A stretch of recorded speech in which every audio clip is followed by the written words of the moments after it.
Hey there. I thought I'd start to address some of the questions that I've been getting from the community. One of the big ones is regarding low back pain. People are wondering if maybe they're using their right side more than their left side, and that's actually a common problem we see with most patients that I see, but also in certain sports. So you think disc golf, it's primarily a backhand driven sport. So if I'm a righty, I'm going to be doing a lot with my right hand core sling.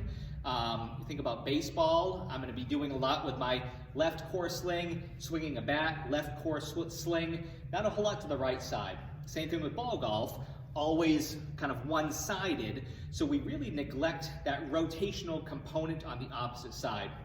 A couple ways we can think about this.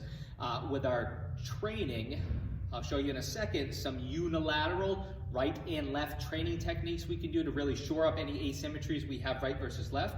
But also in our play, in our activities, there was a big push with ball golfers recently that if you're a right-handed ball golfer, carry a left club with you. After you're done practicing at the field, after you're done practicing at the course, maybe do a little bit of left-handed swing as well, just to kind of get that opposite side.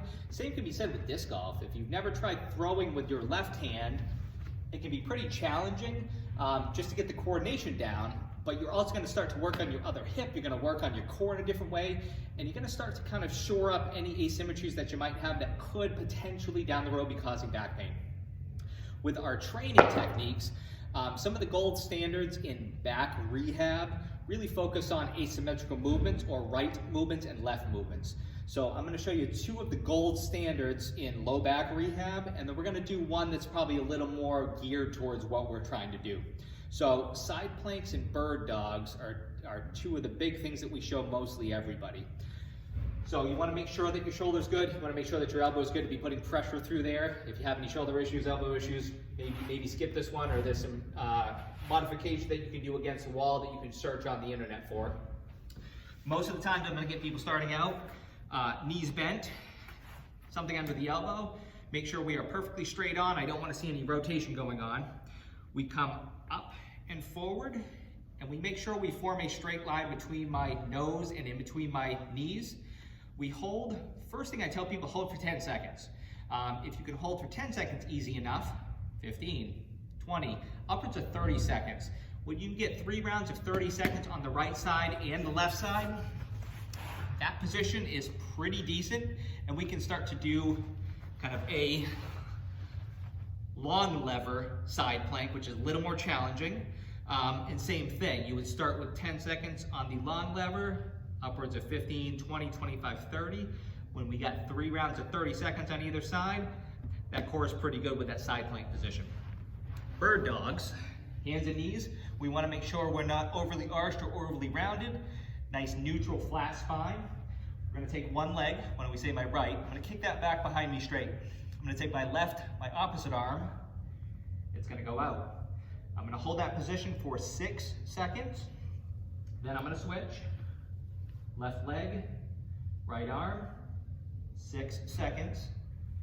So that was 1 round on my right and my left. I'm going to repeat that 5 more times for a total of 6 rounds, each one holding for 6 seconds. So for my last one, I'm going to take a band that is maybe stuck in a door frame, anchored to the wall somehow, and this is a very light band. I'm going to put my outer leg up, back leg back.